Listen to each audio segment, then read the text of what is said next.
चलिए साहब, in last lecture we discuss about sexual reproduction as well as asexual reproduction in more details, that is asexual reproduction. ठीक है, last lecture में हमने asexual reproduction को बहुत ज्यादा पढ़ा और अब हम आगे चलते हैं. Now talk about metabolism, exclusive character of living. यही हम पढ़ रहे थे सर. बिल्कुल, कैरेक्टरिस्टिक्स ऑफ लिविंग पढ़ रहे थे. उसके अंदर तीसरा character that is metabolism. Now what is the means of metabolism? Metabolism किसे कहते हैं sir? Sum of chemical reaction, sum of chemical reaction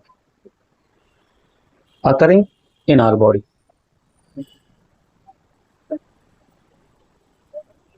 Clear? Sum of chemical reaction sum of chemical reaction occurring in our body called metabolism. Clear जी? अब अगर मैं body की बात करूं जिसके अंदर सम ऑफ केमिकल रिएक्शन की ये बात कर रहे हैं, तो मेरी बॉडी के अंदर, आपकी बॉडी के अंदर केमिकल रिएक्शन कितने टाइप से हो रही है सर? 2 टाइप से हो रही है. केमिकल रिएक्शन कितने टाइप से हो रही है? 2 types. First is anabolic. Anabolic reaction also known as constructive reaction. Constructive reaction also known as formation reaction.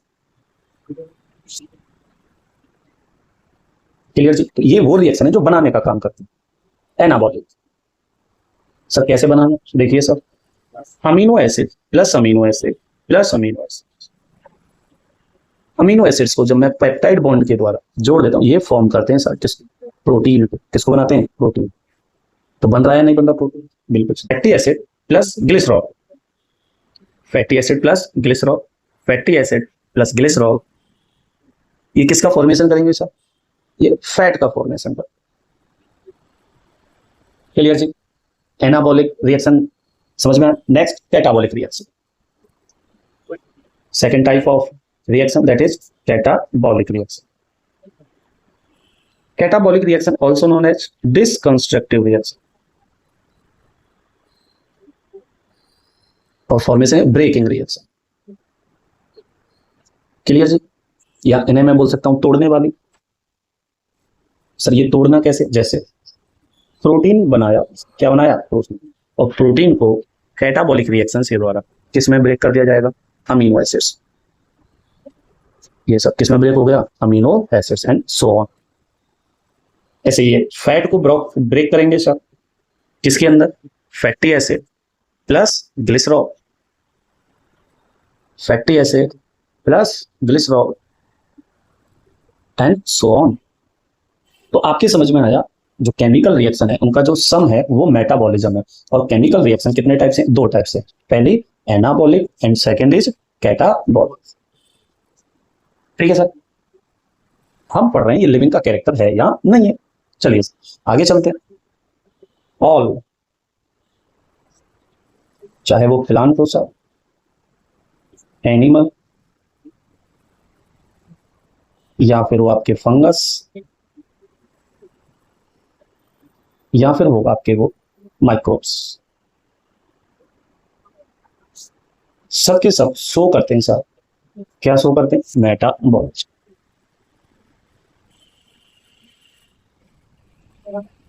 Clear ji?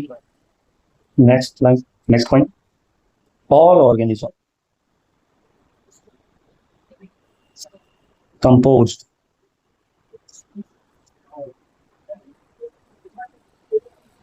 Small और लार्ज रिएक्शन. यहां तो वो स्मॉल रिएक्शन है सर, यहां पर कैसी हो सकती है? लार्ज रिएक्शन, जो कि फॉर्म करेंगे sir other chemicals, form other chemicals. और इन सब के सम को हम क्या बोलते हैं सर? मेटाबॉलिज्म. सर मेटाबॉलिज्म तो आप पहले ही बता सकते. बिल्कुल सर, ये दूसरी डेफिनेशन. ठीक है, तो सारे ऑर्गेनिज्म कंपोज हैं स्मॉल या लार्ज रिएक्शन से जो कि फॉर्म करते हैं अदर केमिकल्स, और इसको ही क्या बोला जाता है सर? मेटाबॉलिज्म. क्लियर जी?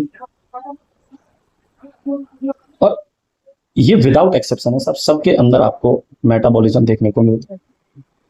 तो क्या इसे मैं यूज कर सकता हूं as a defining property of living? Yes. Use as defining property of living, use as defining property of living because it has no exception. और आपको अगर याद हो डेफिनेशन तो मैंने यही बोला था, the character which has no exception consider as a defining property of living.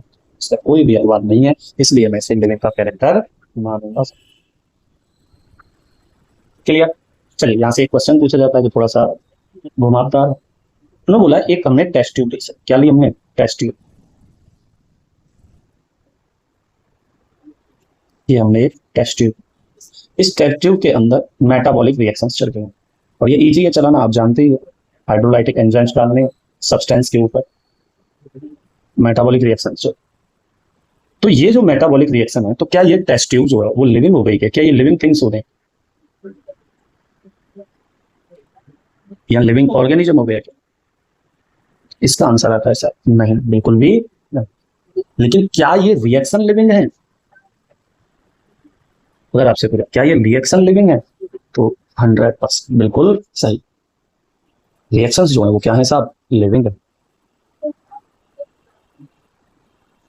Clear जी? ये it's all about metabolism. Now next is consciousness. Second exclusive character of living, that is consciousness.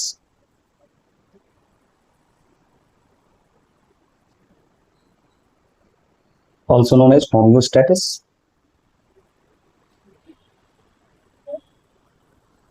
What is the means of consciousness or homeostasis? किसे कहते हैं उसे?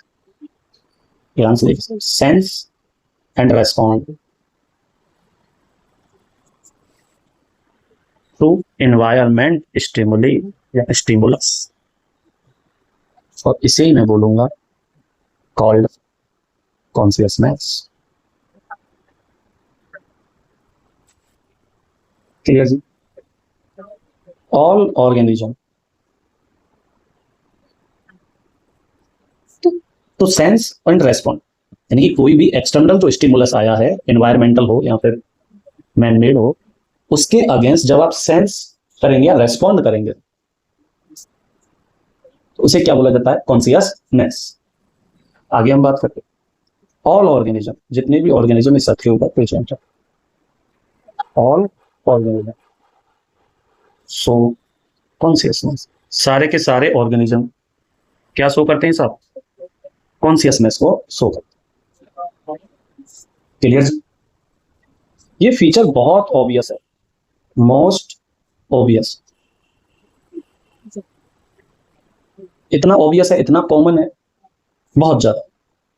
But technically बात की जाए, most obvious and technically complicated feature. Technically कैसा feature है ये? कॉम्प्लिकेटेड। एक्सप्लेन करना बहुत मुश्किल काम। ये इतना ऑब्वियस है कि हम इसको ज्यादा डिटेल में देखते नहीं है, लाइक नॉर्मल समझ, बट इतना टेक्निकली कॉम्प्लिकेटेड है, इस फीचर को एक्सप्लेन नहीं किया जा सकता, बहुत टेक्निकल। ठीक है, सही तरीके से तो बिल्कुल ठीक है, बाकी आप समझते ही हो, सेंसर, रेस्पॉन्ड, एक्सटर्नल स्टिमुली, ये कॉन्शियसनेस है। क्लियर? एक टर्म आती है इसके अंदर, self consciousness. Self consciousness, self consciousness क्या? याद रखना sir, skill of communication. Skill of communication क्या कहलाता है आपका? सेल्फ कॉन्शियसनेस कहलाता है। इससे भी इंपॉर्टेंट बात यह है, self consciousness present only and only human, only in humans. अब आप कहेंगे सर स्किल ऑफ कम्युनिकेशन तो अदर ऑर्गेनिजम्स में भी होता है, फिर ये प्रेजेंट ओनली इन ह्यूमन ही क्यों? तो आप एनसीईआरटी पढ़ेंगे, वहां लिखा हुआ है हम ऐसा मानते हैं। क्लियर जी? तो ये माना गया, हालांकि आप मुझे बता सकते हैं या मैं आपको फिर भी बता सकता हूं कि ऐसा क्यों है, कि ह्यूमन के अंदर क्यों माना गया। क्लियर जी? आप बताना अगर आपको पता हो, कमेंट में बताइए, फिर मैं बताता हूं आपको। Next, consciousness most obvious and technically complicated feature है सर। ठीक है, sense and respond. Sense and respond, जैसे आप जब सर्दी में आपको बहुत ज्यादा सर्दी लग रही होती है, तो आपके जो हेयर्स है, ठीक है, जैसे रोंगटा बोलते, खड़ा हो जाता है कि नहीं हो जाता रोंगटा? क्लियर जी? और जैसे ही आपको गर्मी लगती है, क्या लगती है, गर्मी जब आपको लगती है, जब हॉट होता है, ठीक है, तो आपके स्वेट आता है कि नहीं आता बॉडी से।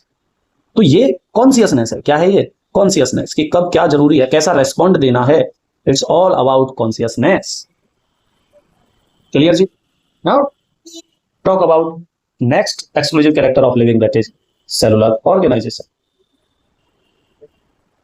Cellular organisation,